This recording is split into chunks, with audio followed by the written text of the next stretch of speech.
Ronald Orcutt was 32 years old, and he taught high school history for $48,000 a year in a city where that barely covered rent. 3 weeks ago, at what was supposed to be a peaceful family dinner, his mother-in-law said something in Arabic that she thought no one would understand.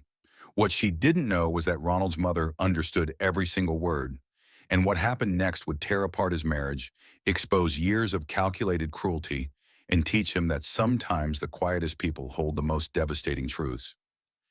It was a Saturday evening in late November 2024, and the autumn air in downtown Chicago carried that crisp bite that makes you want to stay indoors. Ronald and his wife Monica were attending their monthly family dinner at his mother-in-law Layla Hassan's penthouse apartment in the Gold Coast district. Layla had insisted on hosting, as she always did, because her place was more appropriate for entertaining, which was her polite way of saying Ronald and Monica's modest two-bedroom apartment in Pilsen wasn't good enough. The apartment was exactly what you'd expect from a woman who'd built a successful import-export business over 3 decades. Floor-to-ceiling windows overlooked Lake Michigan, marble countertops gleamed under designer lighting, and furniture that probably cost more than Ronald's Honda Civic filled every room. Everything was cream and gold and perfectly arranged, like a magazine spread that no one was supposed to actually live in.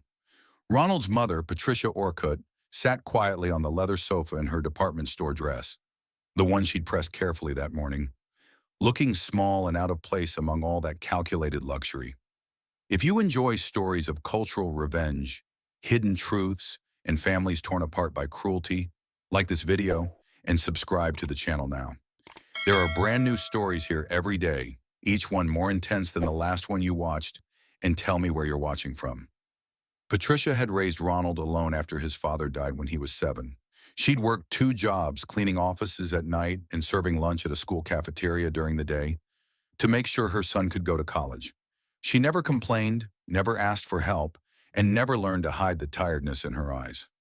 At 63, she still worked part-time at the cafeteria because her Social Security check of $900 a month wasn't enough, and because she said staying busy kept her young. Ronald knew it was really because she was too proud to ask him for money when he was already struggling. Layla Hassan couldn't have been more different. She was 58 but looked 45, thanks to what Monica whispered were regular trips to a dermatologist in River North. She wore her wealth like armor, designer clothes with subtle logos, expensive jewelry that caught the light just right, perfectly styled hair that never moved out of place. She'd emigrated from Lebanon in her 20s, married a successful businessman who died 10 years ago, and built her own import-export empire. Ronald respected the work ethic. He didn't respect much else about her. From the moment Ronald had started dating Monica 4 years ago, Layla had made her disapproval clear. It was never direct. She was too sophisticated for that. Instead, it came in small cuts that added up to 1,000 wounds. Comments about how teaching is such noble work, even if it doesn't pay well. Questions about when Ronald might consider a real career in business. Suggestions that Monica could do better, delivered with a smile that never reached her eyes. Monica, to her credit, had always defended him. At least that's what Ronald had thought. His wife was 30 years old, worked as a marketing manager at a pharmaceutical company, and pulled in $85,000 a year. She'd grown up in Layla's world of country clubs and private schools, but she'd seemed different when they met. More grounded, more real. She'd told him she loved that he was passionate about teaching, that he cared about making a difference instead of just making money. But over the past year, Ronald had noticed changes. Small things at first. Monica started making comments about their apartment being too small for starting a family. She suggested he could make more money tutoring wealthy kids in Lincoln Park instead of spending his evenings grading papers. She'd started spending more time with her mother, coming home from their lunch dates with new designer bags, and a strange look in her eyes that Ronald couldn't quite read. That November evening, the dinner table was set with china that probably cost more than Ronald's monthly salary. Layla had prepared an elaborate spread, lamb, rice, salads, mezzi platters that covered every inch of the massive dining table. Monica's brother David was there too, a 35-year-old investment banker who worked 70-hour weeks and drove a BMW that he mentioned at least 3 times during every family gathering. Patricia had brought a simple dessert, an apple pie she'd baked that morning in her small kitchen in Bridgeport. She'd placed it quietly on the counter, almost apologetically, next to Layla's elaborate Lebanese pastries from a bakery in Dearborn that charged $30 a box. "How thoughtful," Layla had said, barely glancing at the pie. "Store-bought crust?" "No, I made it from scratch," Patricia replied softly. "Oh." Layla's smile was sharp. "How traditional." Ronald felt his jaw tighten, but Patricia just smiled and said nothing. That was her way, never causing trouble, never standing up for herself, always making herself smaller to keep the peace. It was something Ronald both loved and hated about his mother. He wanted her to fight back, to tell Layla exactly where she could shove her designer attitude. But Patricia had spent a lifetime learning that quiet dignity was sometimes the only weapon you had, when you couldn't afford any others.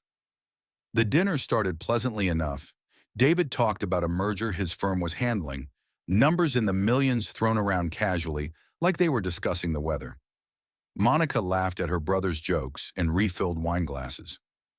Layla presided over it all like a queen, making sure everyone knew this was her kingdom and they were just guests in it. Ronald tried to engage, tried to be part of the conversation, but he felt like he was watching a play he wasn't quite part of. His mother was even quieter than usual, speaking only when directly addressed, her eyes distant in a way that made Ronald wonder what she was thinking. About halfway through the meal, Layla's sister Amira arrived. She was 60, elegantly dressed, and spoke with the same polished accent as Layla. The two women greeted each other warmly, kissing cheeks and immediately launching into rapid Arabic that filled the dining room with sounds Ronald didn't understand. He'd picked up a few words over the years, basic greetings, food terms, the occasional phrase Monica would teach him, but full conversations were beyond him. Monica translated sometimes when her mother said something she wanted him to hear, but mostly he just smiled and nodded when they looked his way. Amira took a seat near Layla, and the two women continued chatting in Arabic while they ate. Ronald noticed his mother had gone even quieter, her fork moving mechanically from plate to mouth, her eyes fixed on her food. That's when things changed. Layla was pouring tea, the elaborate silver pot glinting in the chandelier light, when she glanced toward Patricia and said something in Arabic to Amira. Her tone was light, almost musical, the way people sound when they're sharing a joke. Amira laughed, a bright tinkling sound, and responded with her own comment in Arabic. Both women glanced at Patricia, who was carefully cutting her lamb into smaller and smaller pieces. Monica smiled too, though her expression seemed uncomfortable. David was on his phone, not paying attention. Ronald felt a prickle of unease, but couldn't pinpoint why. His mother's hands had stopped moving, her fork frozen halfway to her mouth. Then Layla said something else in Arabic, longer this time, more animated. Amira nodded along, adding her own observations. They were looking at Patricia's dress, Ronald realized, at her plain handbag on the floor by her chair, at the sensible shoes she'd worn because her feet hurt after long shifts at the cafeteria. Patricia set down her fork very carefully. She took a sip of water. Her hands were steady, but Ronald knew his mother well enough to see the slight tremor in her fingers, the way her jaw had tightened just barely, the way her eyes had gone dark and distant. "Is everything okay, Mom?" Ronald asked. "Fine, sweetheart," Patricia said softly. Her voice was normal, but something in her face wasn't. Layla continued in Arabic, and this time she used a word Ronald did recognize, fakira, poor. He'd heard Monica use it before when describing neighborhoods or people who'd fallen on hard times. Layla said it with a certain emphasis, drawing out the syllables, and Amira laughed again. Patricia stood up abruptly. The movement was so sudden that everyone stopped talking. "I'm not feeling well," Patricia said quietly. "Ronald, would you mind taking me home?" "Of course." Ronald was already pushing back his chair. "What's wrong? Do you need—" "I just need to go home." Patricia's voice was firm in a way Ronald had rarely heard. She smiled at Layla, a strange, tight smile that didn't reach her eyes. "Thank you for dinner. It was lovely." "Are you sure you're all right?" Monica asked, concern in her voice. "You barely ate." "I'm fine. Just tired." Patricia was already gathering her handbag, moving toward the door with a deliberateness that told Ronald not to argue.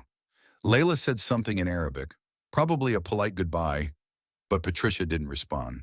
She just walked to the door and Ronald followed, confusion and anger mixing in his chest in ways he didn't fully understand yet. In the car on the way back to Patricia's apartment in Bridgeport, Ronald tried to get answers. "Mom, what happened back there?" "Nothing happened." "You're lying. You never leave early." "What did Layla say?" Patricia stared out the window at the passing streetlights. "It doesn't matter." "It matters to me. Did she insult you? Because I swear to God—" "Ronald," his mother's voice was sharp, "leave it alone." But Ronald couldn't leave it alone. The look on his mother's face was something he'd never seen before. Not hurt exactly, but something harder, colder, like ice forming over deep water. They had no idea what was coming. He dropped Patricia off at her building, a modest 3-story walk-up where she lived for 20 years, and watched her climb the steps slowly, like she'd aged 10 years in one evening. Something was wrong. Something was very, very wrong. Ronald drove back to his own apartment in Pilsen, his mind racing. Monica had texted him twice, once asking if Patricia was okay, once saying she'd stay at her mother's place tonight to help clean up. That was fine. Ronald needed time to think anyway. He poured himself a whiskey, the cheap kind he could afford, and sat on their second-hand couch, staring at nothing. His phone buzzed. A text from his mother. "I'm fine, don't worry, get some sleep." But Ronald couldn't sleep. He kept replaying the dinner in his mind, the way Layla and Amira had laughed, the way they'd looked at his mother, the word fakira dripping with contempt, the way Patricia had just shut down. Around midnight, Ronald did something he'd never done before. He called his mother's oldest friend, Helen Chang, a woman who'd known Patricia since they'd both worked at the same office building 3 decades ago. "Helen, it's Ronald. Sorry to call so late." "Is Patricia okay?" Helen sounded instantly alert. "I don't know. Something happened at dinner tonight." Ronald explained the situation, the Arabic conversation, his mother's reaction. There was a long pause. Then Helen said something that made Ronald's blood run cold. "Your mother speaks Arabic, Ronald." "What?" "She's fluent. She worked for a Lebanese import company for 15 years before you were born. She was their translator and office manager. How do you not know this?" Ronald felt the floor drop out from under him. She never mentioned. She probably had her reasons." Helen's voice was gentle. "If Layla was speaking Arabic in front of her, assuming she didn't understand, then Mom heard every word." Ronald's hands were shaking. "Oh my God, Mom heard everything." "You need to talk to her, Ronald. Really talk to her." Ronald hung up and immediately tried calling his mother. No answer. He texted, "Mom, Helen told me. Please call me." 5 minutes later, his phone rang. "You spoke to Helen." Patricia's voice was tired. "Why didn't you tell me you speak Arabic?" "Because it was a long time ago, and it didn't matter anymore. I stopped speaking it after your father died. There was no point." "Mom, what did Layla say tonight?" Another long pause. Then in a voice so quiet Ronald almost couldn't hear it, his mother told him. "She said I looked like a maid who'd wandered into the wrong apartment. She told Amira that she couldn't understand why Monica had married a man whose mother dressed like she shopped at thrift stores and smelled like cafeteria food. She said I was an embarrassment, that I should have stayed home, that every time she looked at me she worried Monica's children would inherit my poverty and lack of class." Patricia's voice was steady, clinical, like she was reciting facts. "She said I was exactly the kind of woman she'd spent her whole life trying to escape from. Poor, uneducated, and pathetic." And then she laughed. Ronald felt rage bloom in his chest like fire. "That fucking... Ronald, I'm going to call Monica right now. I'm going to..." "No." Patricia's voice was suddenly strong, forceful. "You're not going to do anything. Not yet." "What do you mean, not yet?" His mother was quiet for a moment. When she spoke again, there was something different in her voice. Something Ronald had never heard before. Something that sounded almost like satisfaction. "Because my son, Layla Hassan, has no idea what she's just started. And I think it's time she learned that the woman she called pathetic and uneducated knows more about her precious business than she could ever imagine." Mom, what are you talking about? Do you know where I worked for 15 years, Ronald? The Lebanese import company? Yeah, you said it was called Hassan International Imports. I worked for Layla's late husband before she ever met him. I helped him build that company from the ground up. I know every supplier, every contact, every business practice they used, and I know things about how that company operates that Layla Hassan really wouldn't want anyone else to know. Ronald's heart was pounding. What are you saying? I'm saying that for 4 years, I've smiled and stayed quiet while that woman treated you like garbage. I've let her insult your education, your salary, your choices, because I thought Monica loved you, and that was all that mattered. But tonight she went too far. Tonight she made this personal. Mom, I need you to do something for me, Ronald. I need you to trust me. Can you do that? Of course, but good. Then don't say anything to Monica yet. Don't confront Layla. Go to work on Monday like nothing happened. And when you get home Monday evening, come to my apartment. I'm going to show you exactly who Layla Hassan really is. And then we're going to decide together what to do about it. Ronald sat in his dark apartment, his phone pressed to his ear, and realized that his quiet, gentle mother, the woman who'd spent her life making herself smaller and avoiding conflict, was about to teach Layla Hassan a lesson she'd never forget. Okay, Mom, I trust you. Good boy. Now get some sleep. You're going to need it. The line went dead. Ronald sat in silence, his mind spinning, rage and confusion, and something else. Something that felt almost like anticipation, mixing in his chest. What happened next shocked everyone, starting with him. The weekend passed in a strange, tense fog. Monica came home Sunday afternoon, chattering about how much fun she'd had catching up with her mother and Aunt Amira, seemingly oblivious to the bomb that had detonated at Friday's dinner. Ronald kept his mouth shut, nodding in the right places, his mind racing with questions he couldn't yet ask. Your mom seemed really off on Friday, Monica said while unpacking her overnight bag. Is she feeling better? She's fine, Ronald replied, his voice neutral. Just tired from work. Monica frowned slightly. Maybe she should think about retiring. I mean, at her age, working at a cafeteria can't be easy. Something hot flashed through Ronald's chest. She likes working. It keeps her active. I know. Monica waved her hand dismissively. I just think, well, my mom was saying that maybe we could help her out financially, you know? Get her into a nicer place, help with expenses. She doesn't have to struggle like that. The irony wasn't lost on Ronald. Layla, who'd spent Friday night mocking his mother's poverty in Arabic, was now pretending to be concerned about Patricia's welfare. Ronald bit his tongue hard enough to taste blood. That's generous, he managed. I'll talk to Mom about it.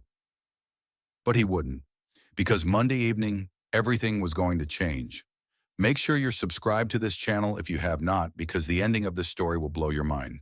And drop a comment below telling me what you think Ronald should do next. Monday dragged like every minute was an hour. Ronald taught his classes on autopilot, his mind elsewhere. His students were discussing the civil rights movement, and he heard himself talking about Rosa Parks and peaceful resistance.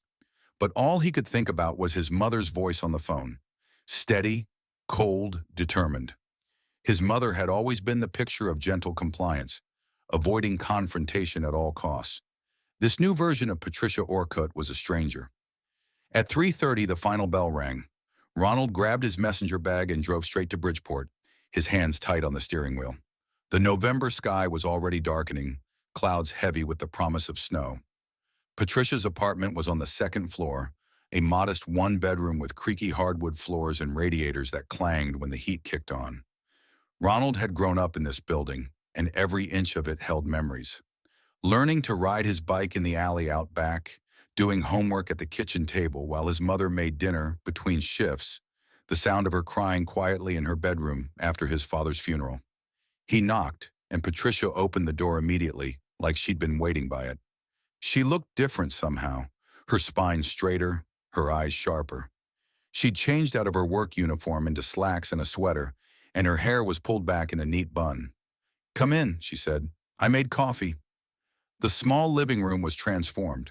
Patricia had pulled out her old filing cabinet, a battered metal thing Ronald remembered from childhood, and spread documents across every available surface. The coffee table, the dining table, even the couch cushions were covered with papers, folders, and old photographs. "Mom, what is all this?" Patricia handed him a mug of coffee and gestured to the organized chaos. "This is 25 years of carefully kept records. This is my insurance policy. And this is how we're going to make Layla Hassan understand that she picked the wrong woman to humiliate." Ronald sank into a chair, his eyes scanning the papers. He saw letterheads for Hassan International Imports, shipping manifests, financial records, email printouts, and what looked like contracts. "Start at the beginning," he said. Patricia sat across from him, her hands wrapped around her own coffee mug. "I was 28 when I started working for Hassan International. Your father had just gotten sick, and I needed a job that paid better than retail. Ahmad Hassan, Layla's future husband, had just started the company and needed someone bilingual who understood international trade. I spoke Arabic from college courses and a semester abroad in Jordan. I was perfect for the job. You never told me about any of this. You were a child, Ronald, and after your father died and I had to leave the company, I wanted to focus on you, not the past." Patricia's voice was matter-of-fact. "But I was good at that job, very good. Ahmad trusted me with everything. Negotiations with suppliers in Lebanon, Syria, Egypt, contract reviews, quality control, financial reconciliation. For 15 years, I essentially ran the operations side of that business, while Ahmad focused on expansion and client relations." Ronald was trying to process this. His mother, his quiet, humble mother, who'd spent his entire life working service jobs, had once been a high-level business operations manager. "What happened?" "Your father died, and I fell apart." Patricia's voice softened slightly. "I couldn't focus, couldn't work those long hours anymore. I had a 7-year-old son who needed me. Ahmad was kind about it. He offered me reduced hours, work-from-home options, but I knew I couldn't do the job justice anymore. So I resigned. He gave me a generous severance, $50,000, which I used to keep us afloat for the next few years." "Did you know Layla then?" "No. Ahmad met her about 3 years after I left. She was working as a marketing consultant, helping him rebrand the company. They got married, she came on as a partner, and from what I heard through the grapevine, she slowly took over more and more of the business operations." Patricia's expression darkened. "When Ahmad died 10 years ago, Layla inherited everything. The company, the assets, the contacts I'd spent 15 years cultivating." Ronald was starting to understand. "You've been watching her." "Not actively, but I stayed friends with a few people who still work there. I get updates, and Ronald—" Patricia leaned forward, her eyes intense. "Layla Hassan has been cutting corners for years. The kind of corners that would get Hassan International in serious trouble if the right people found out." She pulled a thick folder toward her. "Import documentation fraud. She's been mislabeling products to avoid tariffs, claiming items manufactured in China are from Lebanon to benefit from trade agreements. That alone could result in fines of over $2 million and potential federal charges." Ronald's eyes widened. "How do you know this?" "Because I still have contacts with their shipping broker, and he's been sending me documentation for years. Not because he's trying to help me, he doesn't even know who I am anymore, but because the company uses a shared cloud system that I helped set up back in 2008, and nobody ever thought to revoke my admin access." Patricia smiled grimly. "I've been getting automatic backups of their shipping manifest for over a decade. Mom, that's probably illegal. Technical oversight, not illegal access. I never hacked anything. They simply forgot I was in the system." Patricia pulled out more documents. "But that's not all. Layla's been inflating her company's value by reporting false revenue numbers to investors. She's trying to sell Hassan International. There's a buyer interested, a corporate group that's offering $15 million. But she's been showing them books that claim annual revenues of $8 million when the real number is closer to $4 million. That's fraud. That's multiple counts of fraud." Patricia's voice was cold. "And then there's the personal tax issue. Layla owns a vacation property in Scottsdale, Arizona, a condo she bought for $600,000. She's been renting it out for short-term vacations, making probably $70,000 a year in rental income, and not reporting a single dollar to the IRS. Ronald felt like he'd entered an alternate universe. How do you know about the rental property? Because she listed it on a vacation rental website under Hassan International's business name to make it look like a corporate property. But corporate properties require different tax treatment, and she's not doing it. I found the listing, cross-referenced it with public property records in Arizona, and confirmed it's personally owned by her. Patricia tapped a stack of printouts. I've got screenshots of every booking, every review, every payment notification that shows up in the company email system I still have access to.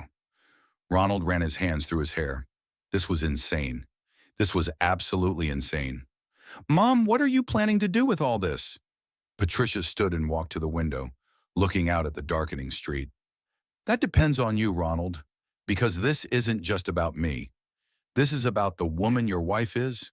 This is about whether Monica knew her mother was mocking me in Arabic, whether she's been laughing at you behind your back, whether your marriage is built on something real or if you've been a project for them, a charity case that Layla allowed her daughter to marry because she thought she could control it. The words hit Ronald like a physical blow. You think Monica was in on it. I think Monica smiled when her mother spoke Arabic on Friday night. I think she didn't translate. I think she's been spending a lot more time with Layla lately, coming home with expensive things you can't afford, talking about bigger apartments and better careers. Patricia turned to face him. I think you need to find out the truth before we do anything else. Ronald felt sick. How? Ask her directly, tonight. Tell her you know I speak Arabic. Tell her you know what her mother said. Watch her reaction. Patricia's voice was gentle now, sad. If she knew, Ronald, if she understood what Layla was saying and said nothing, then she chose her mother's cruelty over defending you and me. And you need to know that. Ronald drove home in a daze, his mother's words echoing in his head. It was almost 7 when he pulled into his parking space. Monica's car was already there. She'd gotten home early. The lights were on in their apartment, warm and inviting through the November darkness. He climbed the stairs slowly, each step heavier than the last. He could hear music playing inside, something cheerful and bright.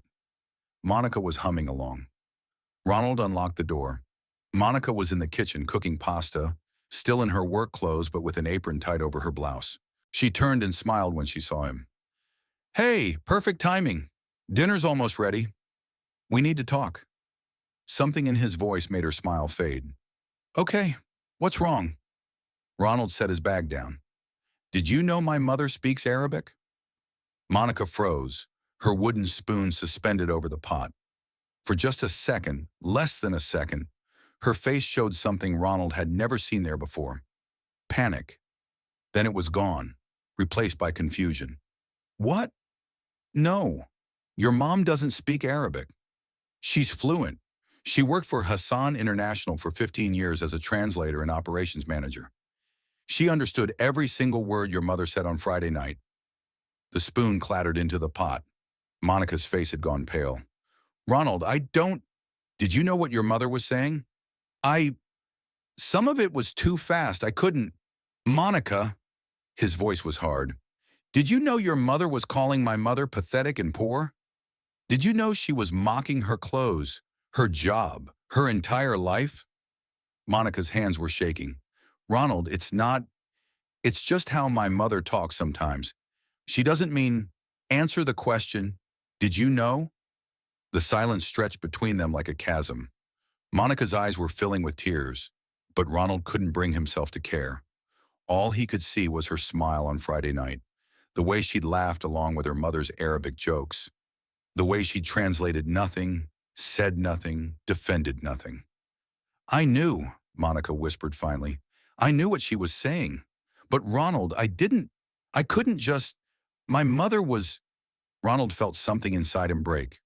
Not dramatically, not with rage or shouting, just a quiet, cold breaking, like ice cracking on a frozen lake. You knew. You sat there and let her talk about my mother like that. You smiled while she did it. She's my mother.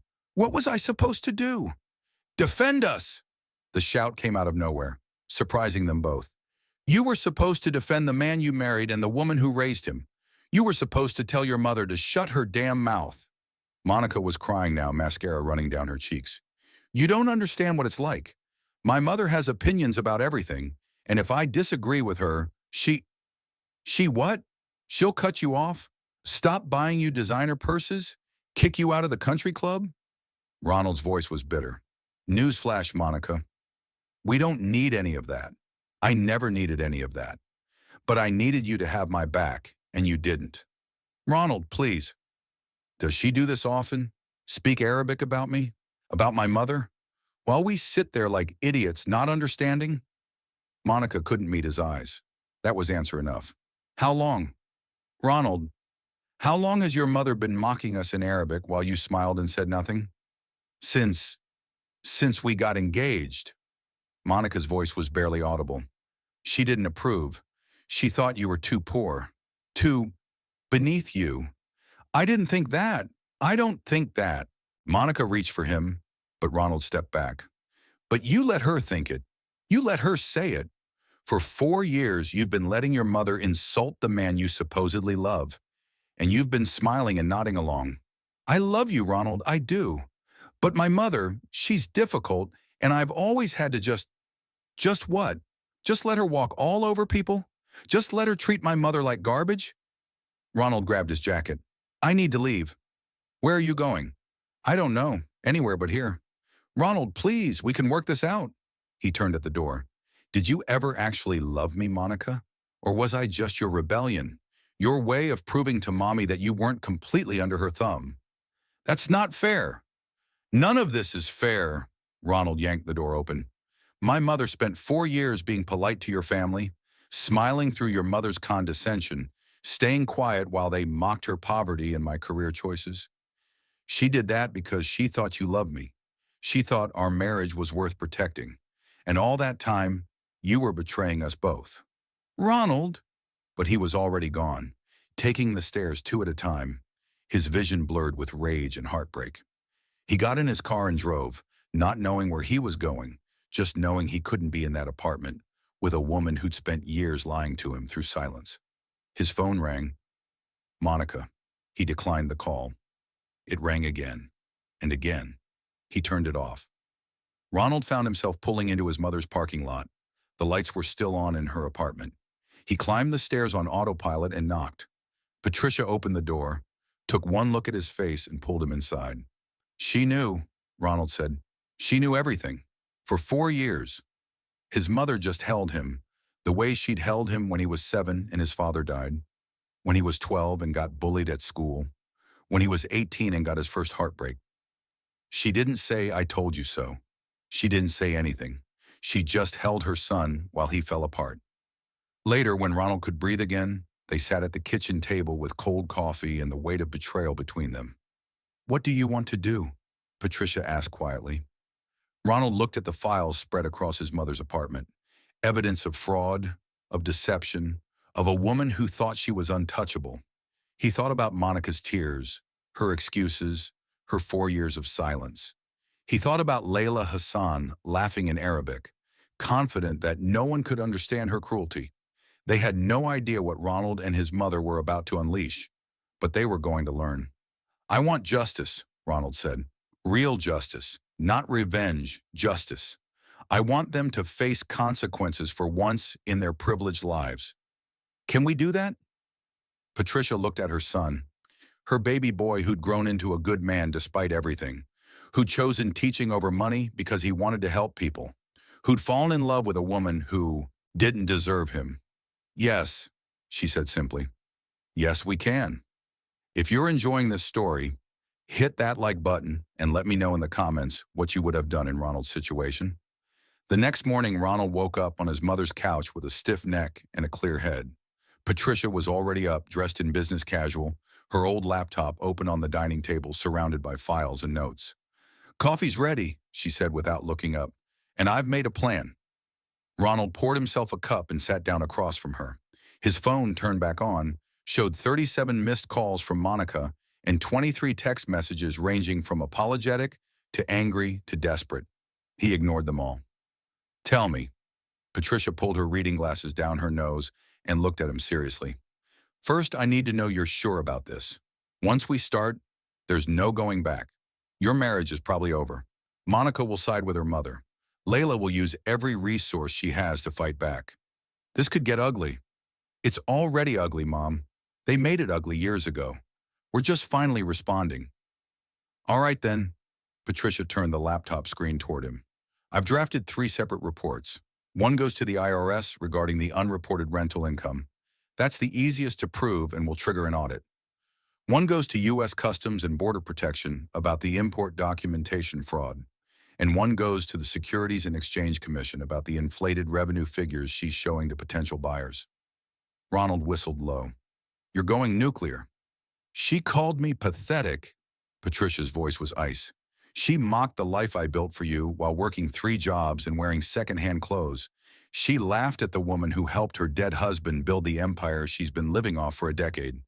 Yes, Ronald, I'm going nuclear. What happens to her if all 3 agencies investigate? Patricia leaned back. Best case scenario for Layla? She pays massive fines. We're talking hundreds of thousands in IRS penalties, possibly over $2 million in customs fines, and SEC penalties that could run into the millions, depending on how serious they consider the investor fraud. She'll have to pay back taxes on all that unreported rental income plus penalties. The sale of her company falls through. Her business reputation is destroyed. And worst case? Federal charges, prison time for the customs fraud and investor fraud, seizure of assets, complete financial ruin. Patricia met her son's eyes. I know that sounds extreme, but these aren't small violations, Ronald. This is systematic, years-long fraud across multiple federal agencies. She's been stealing from the government and lying to investors. She thought she was too smart to get caught. Ronald sat with that for a moment. Part of him, the part that had been raised to be kind, to be forgiving, to turn the other cheek, flinched at the magnitude of what they were discussing. But another part, the part that had watched his mother work herself to exhaustion for 3 decades, that had endured 4 years of subtle insults and condescension, that had discovered his wife had been betraying him through silence. That part wanted to watch Layla Hassan's perfect world burn. Do it, he said. File all 3 reports. Patricia nodded once, decisive. I'll need a few days to finalize everything. These reports need to be airtight. If there's any holes in the evidence, Layla's lawyers will exploit them. I want every document cross-referenced, every claim backed up with multiple sources. Can I help? Actually, yes. I need you to do something that might be hard. Patricia pulled out a small digital recorder. I need you to have one more conversation with Monica. A real conversation where you ask her directly about what she knew, how long it's been going on, whether Layla ever said anything else about us. I need it recorded. Ronald felt sick. Why? Because if this goes to court, and it might, if Layla tries to fight the investigations, we need to establish that her pattern of behavior extends beyond business fraud. We need to show she's someone who operates with contempt for others, who thinks rules don't apply to her. Monica's testimony about the Arabic conversations, about her mother's attitude, could be valuable. And if Monica confirms what Layla said on tape, we can use it to establish character. She's not going to talk to me. She will. She's been calling you nonstop. She's desperate to fix this. Use that. Patricia's voice was gentle but firm. I know this feels like manipulation, Ronald, but this is war now. They fired the first shot 4 years ago. We just didn't know we were under attack. Ronald took the recorder. That afternoon, he finally responded to Monica's texts. We need to talk. Not at the apartment. Meet me at Millennium Park by the Bean. 4 p.m. Her response was immediate. I'll be there. Thank you. I love you. Ronald didn't respond to that. He arrived early, the digital recorder in his jacket pocket, already running. Late November in Chicago meant the park was mostly empty, tourists scared off by the cold wind coming off Lake Michigan. He stood in front of the Cloudgate sculpture, the Bean, and watched his distorted reflection in its silver surface. Monica arrived right at 4, bundled in a designer coat that probably cost more than Ronald made in a month. Her eyes were red from crying, her usual perfect makeup absent. She looked terrible, and Ronald couldn't bring himself to feel bad about it. Thank you for meeting me, she said, her voice small. I'm not here to reconcile, Monica. I'm here for answers. She flinched. Okay, whatever you need. How long has your mother been speaking Arabic about us? And I want the truth, all of it. Monica hugged herself against the cold. Since we got engaged, she started doing it at family dinners. Just little comments at first, about your clothes, your car, your job. Then it got worse. She'd talk about your mother too, about how it was embarrassing having her at family events, how she wished you'd come from a better family. And you never said anything. 4 years, Monica. I told myself it didn't matter what she said in Arabic because you didn't understand it, so it couldn't hurt you. Monica's voice cracked. I know how that sounds. I know it was wrong. But my mother, if I stood up to her, she'd freeze me out. She'd make everything harder. She'd what? Stop bankrolling your lifestyle? Ronald kept his voice neutral, clinical. The recorder was catching every word. It's not just that. She controls everything. My trust fund, my inheritance, my connections in the industry. If I got on her bad side, she could ruin my career. She's done it to other people who crossed her. So you sacrificed me and my mother to keep mommy happy. I'm a coward, okay? I'm a fucking coward, and I hate myself for it. Monica was crying now. But I do love you, Ronald. I really do. When we're alone, when it's just us, that's real. That's always been real. Was it real when you came home with designer bags she bought you? When you started talking about how I should make more money, get a better job, how our apartment wasn't good enough? Ronald's voice was cold. Or were those your mother's words coming out of your mouth? Monica couldn't answer. What else did she say, Monica? I want to know everything, every comment, every insult, everything she said in Arabic that you understood, and I didn't. And Monica told him. It poured out like a confession. 4 years of cruelty delivered in a language Ronald didn't speak. How Layla had told her sister that Ronald was charity work, Monica would grow tired of. How she'd laughed about Patricia's apple pie, calling it peasant food. How she discussed Ronald's salary at family gatherings, comparing it to what David made, and wondering aloud how Monica could settle for so little. How she'd told Monica's cousins that the Orkut family was exactly the kind of people we left Lebanon to escape from. Poor, struggling, content with mediocrity. Ronald listened to it all, the recorder capturing every word, and felt something cold and hard settle in his chest. This wasn't just mockery. This was systematic, calculated cruelty from a woman who'd built her entire identity on being better than others. Why are you telling me all this now? Ronald asked when she finally ran out of words. Because I want to save our marriage. Because I'll do anything to fix this. I'll cut my mother off. You won't cut her off, Monica. You've had 4 years to do that, and you chose her every single time.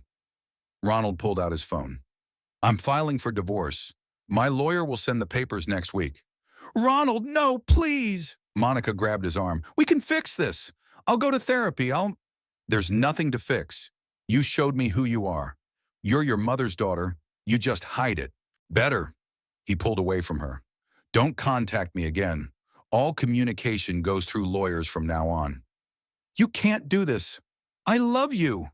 Ronald turned back, and his voice was colder than the November wind. Did you know your mother has been committing federal fraud for years? Monica froze. What? Import fraud, tax evasion, investor fraud. Your mother has been breaking federal laws, and she's about to get caught. So when you go crying to her about our divorce, you might want to mention that her perfect little empire is about to come crashing down. And when it does, every federal agency investigation will be public record. Every news outlet in Chicago will cover it. Everyone she's ever looked down on will watch her fall. You're bluffing. Am I? Ask her about the shipping manifest from 2019. Ask her about the Scottsdale rental property. Ask her about the inflated revenue numbers she showed to TechCore acquisitions. Ronald watched Monica's face go white as she realized he wasn't bluffing at all. Your mother thought she was untouchable. She was wrong.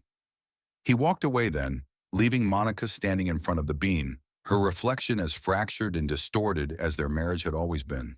3 days later, Patricia Orkut hit send on 3 separate emails. One to the IRS Criminal Investigation Division, one to U.S. Customs and Border Protection's Trade Enforcement Division, one to the SEC's Division of Enforcement. Each email was professionally formatted, meticulously documented, and devastating. Patricia had spent 72 hours cross-referencing every claim, attaching supporting documents, providing witness contact information, and laying out a timeline of violations that spanned nearly a decade. She'd included screenshots, shipping manifests, financial records, property documents, and rental income records. Everything was time-stamped, verified, and irrefutable. "It's done," she told Ronald over coffee in her apartment. "Now we wait." They didn't have to wait long. Federal investigations move slowly, but they move thoroughly. Within 2 weeks, IRS agents showed up at Layla Hassan's office with a warrant to examine her financial records.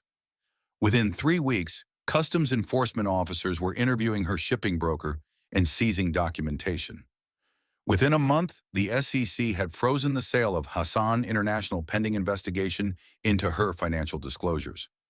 Ronald heard about it through the grapevine, teachers at his school who had connections in the business community, friends who'd seen news reports about a prominent Chicago import business under federal investigation. He didn't reach out to Monica, didn't check on how she was handling it. He'd moved back into his own apartment after she'd moved out to live with her mother, and he was filing for divorce on grounds of irreconcilable differences. Monica had tried to contact him dozens of times, but Ronald's lawyer had shut it down. There would be no reconciliation, no second chances. That bridge had burned to ash.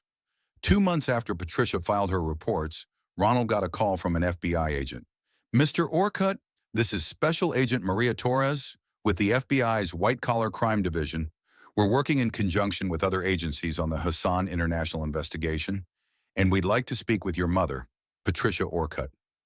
We understand she provided the initial documentation that sparked these investigations." Ronald passed the phone to his mother, who'd been expecting this call. "Yes, this is Patricia Orcutt," she said calmly. "I'd be happy to answer any questions." The interview took 3 hours. Patricia sat at her dining table with Ronald beside her and answered every question with calm precision. Yes, she'd worked for Hassan International for 15 years. Yes, she'd helped build many of the systems Layla had later abused. Yes, she'd maintained documentation as personal insurance after leaving the company. No, she hadn't hacked into anything. The company had simply never revoked her system access. Yes, she understood everything she was saying was being recorded and could be used in legal proceedings.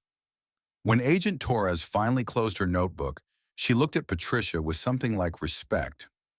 "Ms. Orcutt, I have to say, this is one of the most thoroughly documented whistleblower cases I've ever seen. Most people come to us with suspicions. You came with proof." "I had 15 years of experience," Patricia said simply. "I know how these systems work. I know what evidence prosecutors need." "Can I ask why you waited so long to come forward?" Patricia glanced at Ronald. "Because it wasn't personal before. I believed in letting people live their lives, even if I didn't approve of their methods. But then Ms. Hassan made it personal. She went after my family. At that point, staying silent would have been enabling abuse." Agent Torres nodded slowly.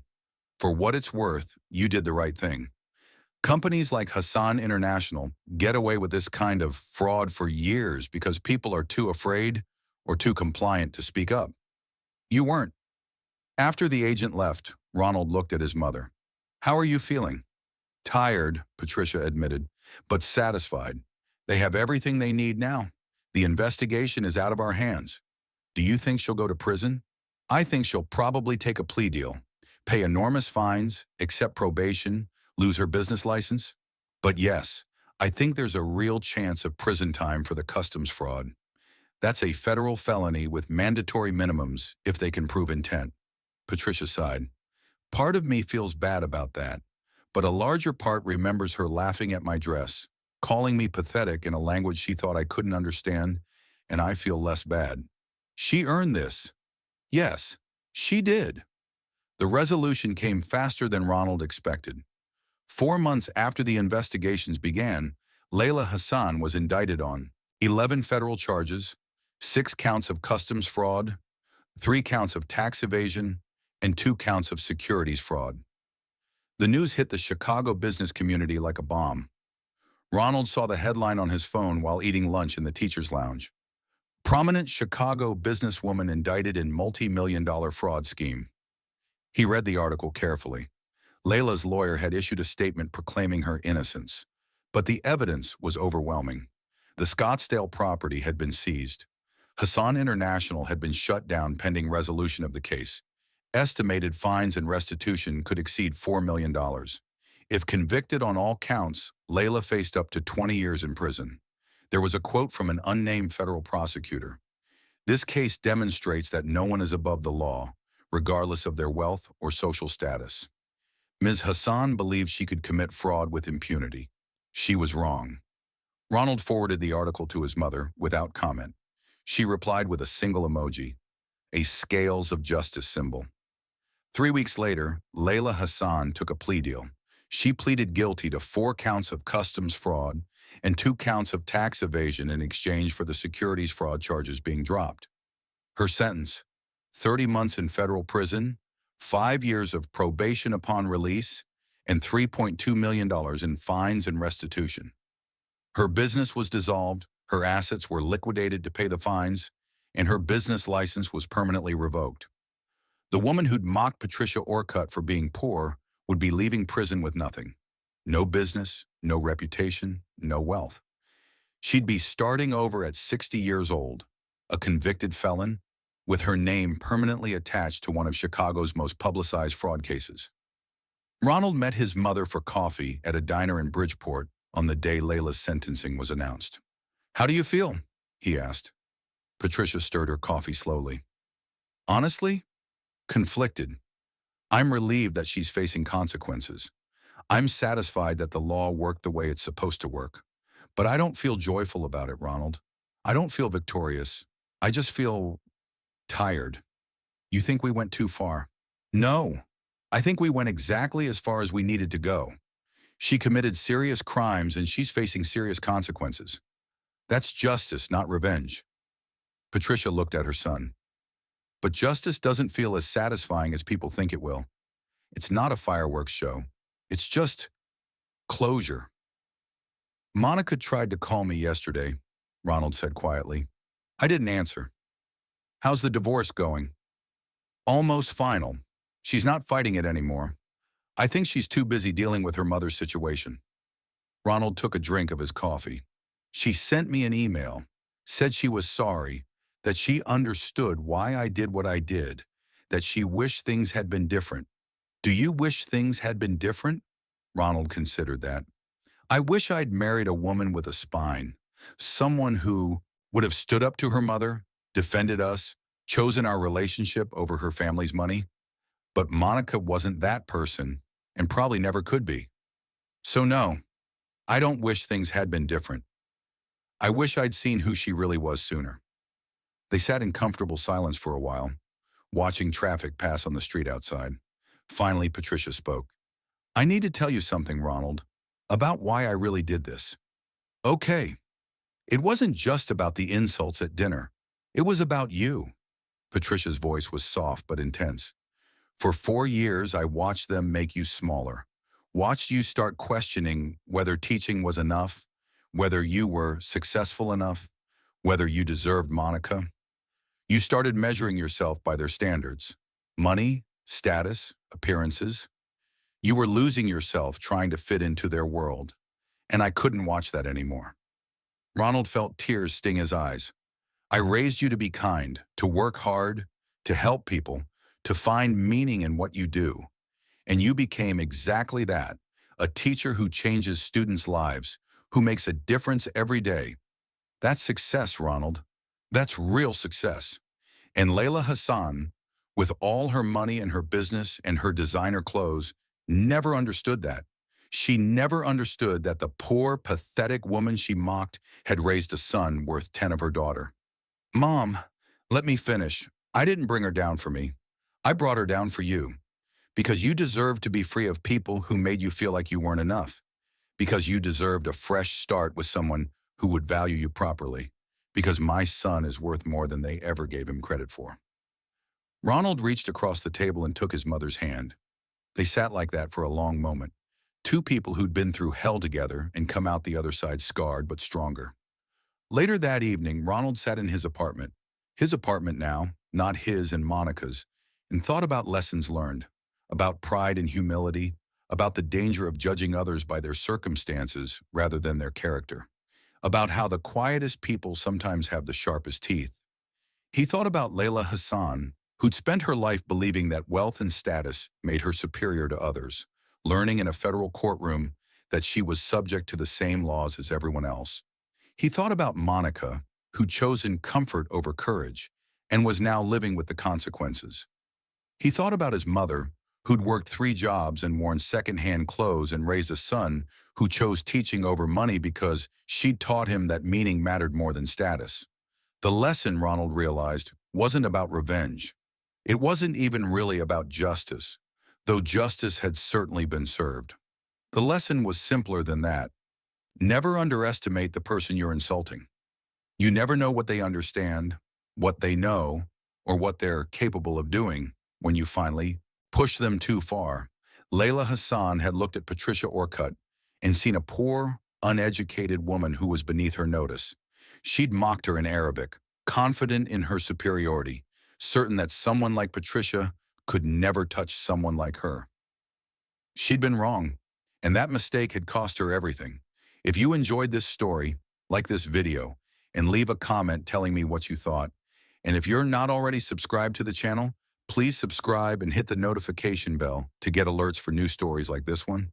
Thanks for watching, and I'll see you next time.